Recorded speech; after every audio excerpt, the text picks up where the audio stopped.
Selamat siang, perkenalkan nama saya Enda Safita Indrianti Sipramata dengan NIM C1D1230499.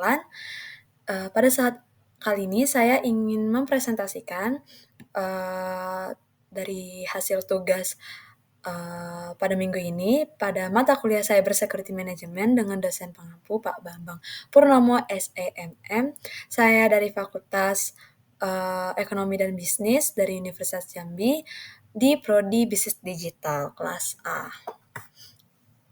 Nah, baik,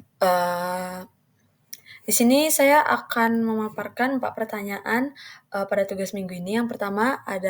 Soal pertama adalah jelaskan secara singkat bagaimana peran AI dapat memodifikasi lanskap kejahatan cyber, baik dari sisi penyerang maupun sisi pertahanan, dan berikan contoh spesifik untuk masing-masing sisinya. Yang kedua ada sebutkan dan jelaskan 2 tantangan utama dalam menerapkan solusi AI untuk deteksi malware yang efektif dan bagaimana tantangan tersebut dapat diatasi. Ini nomor 3. Nomor 3, bandingkan dan kontraskan penggunaan supervised learning dan unsupervised learning dalam konteks deteksi anomali pada sistem keamanan cyber dan kapan masing-masing pendekatan ini lebih cocok dalam digunakannya. Soal keempat, diskusikan konsep explainable AI atau XAI dalam konteks keamanan cyber dan mengapa XAI menjadi semakin penting untuk diaplikasi AI dalam bidang ini, terutama dalam pengambilan keputusan kritis terkait ancaman. Baik, dari sini ada 4 poin utama yang akan saya bahas dalam presentasi ini. Yang pertama, peran AI dalam landscape kejahatan cyber dari 2 sisi, yaitu sisi penyerang dan pertahanan. Yang kedua, ada tantangan dalam penerapan AI untuk deteksi malware. Yang ketiga, ada perbandingan dalam pendekatan supervised dan unsupervised learning. Yang keempat, ada peran explainable AI dalam keamanan cyber. Baik, selanjutnya, peran AI dalam kejahatan cyber. Di sini seperti yang diketahui kita akan membahas dari sisi penyerang dan sisi pertahanan. Di mana di sisi penyerang, AI dimanfaatkan untuk membuat phishing email dengan NLP atau Natural Language Processing. Dan dalam sisi penyerang, AI juga digunakan untuk mengembangkan malware yang bisa berubah-ubah bentuk atau polymorphic malware. Ini dilakukan agar lebih sulit terdeteksi.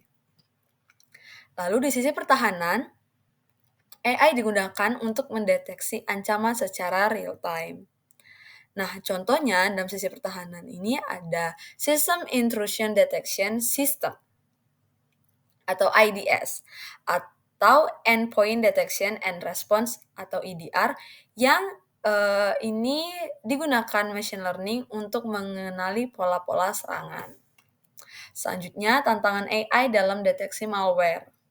Nah, di sini terdapat 2 tantangan besar yang dihadapi AI dalam mendeteksi malware. Yang pertama ada ketersediaan dan kualitas data. Yang kedua ada evasion teknik oleh malware. Dari sini kita akan bahas satu-satu, yaitu yang pertama ketersediaan dan kualitas data. Nah, tantangannya, data malware tidak selalu tersedia atau tidak lengkap gitu. Nah, solusinya adalah dengan menggunakan pendekatan seperti transfer learning, data augmentation, dan kerjasama berbagai data antar lembaga atau kolaborasi data. Nah, yang kedua ada evasion teknik oleh malware. Nah, di sini dalam tantangannya, malware menyamar sebagai file normal atau obfuscation. Nah, banyak malware canggih yang mampu menyamarkan dirinya agar terlihat seperti file biasa.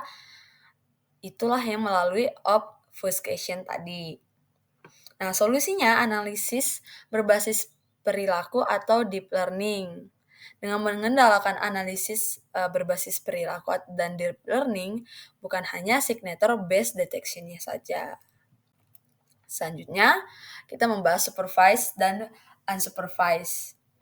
Kita akan membandingkan 2 pendekatan machine learning dalam deteksi anomali Bisa seperti yang bisa dilihat di tabel, ada beberapa aspek, yaitu ada 4 aspek, dengan supervised learning dan unsupervised learning, di mana pada aspek yang pertama, data, pada supervised learning butuh data yang berlebar, namun pada unsupervised learning tidak butuh yang berlebar. Lalu pada aspek kelebihan, supervised learning itu berakurasi tinggi, sedangkan unsupervised learning itu bisa deteksi ancaman baru. Lalu pada aspek kelemahan, supervised learning itu perlu banyak data terlabel, sedangkan unsupervised learning itu false positif tinggi. Contohnya pada supervised learning itu deteksi malware, dan pada unsupervised learning itu anomali login. Nah, supervised dan unsupervised learning ini kapan sih digunakan? Nah, supervised learning itu digunakan saat data historis lengkap tersedia. Maksudnya, supervised learning ini cocok digunakan pada ketika kita memiliki banyak data historis yang sudah berlabel, seperti dalam deteksi phishing atau ransomware. Di mana pada unsupervised learning itu lebih cocok digunakan untuk menemukan ancaman baru atau yang belum pernah terjadi sebelumnya, meskipun ada perilaku login abnormal dari akun pengguna. Selanjutnya, explainable AI atau XAI dalam keamanan cyber. Nah, kita di topik ini sebelumnya saya jelaskan XAI atau explainable AI ini adalah pendekatan AI yang bisa menjelaskan mengapa sistem atau AI itu mengambil sebuah keputusan tertentu. Contohnya, mengapa AI menganggap ini ancaman? Nah, tanpa XAI, hasil deteksi AI ini bisa menjadi kotak hitam yang tidak bisa dipahami oleh manusia pada umumnya, dan ini sangat berbahaya untuk keamanan cyber ke depannya karena menyulitkan audit dan pengambilan keputusan yang cepat atau tidak, karena dari ini akan sulit itu untuk mendapatkan transparansi. Selanjutnya, manfaat XAI tersendiri ada transparansi dalam blokir ancaman, lalu mempercepat respons analisis, membantu kepatuhan terhadap regulasi atau GDPR, dan lain-lain.